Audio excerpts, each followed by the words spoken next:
tsaka na yan. Dahil ang unang-una, hindi po tayo saklaw ng ICC.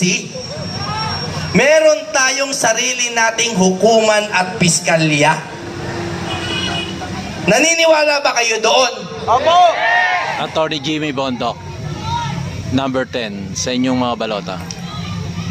Marami pa pong magsasalita. Yun, napansin nyo naman, hindi naman po kami puro senador o senatoriable na nagsalita. Halo-halo po yan.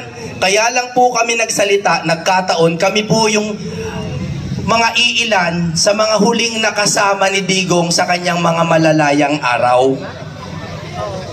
Kami po ay nasa Hong Kong at wala namang kaming malay, although merong mga nagbubulong-bulong na baka nga kunin si Digong. Pero napakahirap paniwalaan. Bakit po? Kasi po naniwala po ako kay Marcos. Totoo po, naniwala ako. Sabi niya hindi niya gagawin eh. Tingnan niyo po ang Facebook ko, lahat ng post ko. Ni minsan hindi ko yan minura. I have never been disrespectful to you, my president. We gave you the chance to redeem the family name.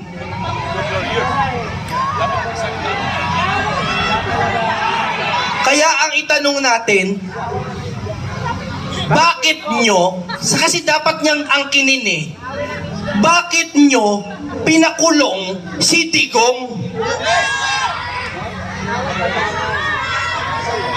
Hindi po mukhang dasal to, pero ako po ay nagdadasal habang sinasabi ko sa inyo ito. Nagdadasal po ako. Dahil alam ko po, kahit anong salita ngayon, pwedeng baliktarin. Eto na po, kukwentuhan ko kayong maikli kung bakit nangyari yan sa palagay ko.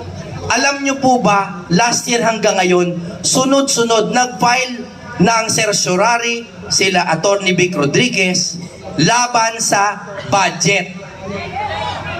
Sa budget ng 2025. Kami po nila Congressman Pantaleon Alvarez at ako mismo, nag-file kami sa ombudsman.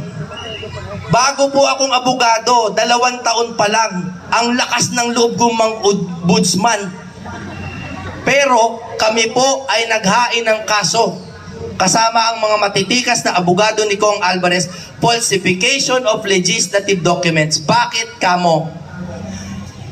May tanong ako bago tayo pumunta dyan.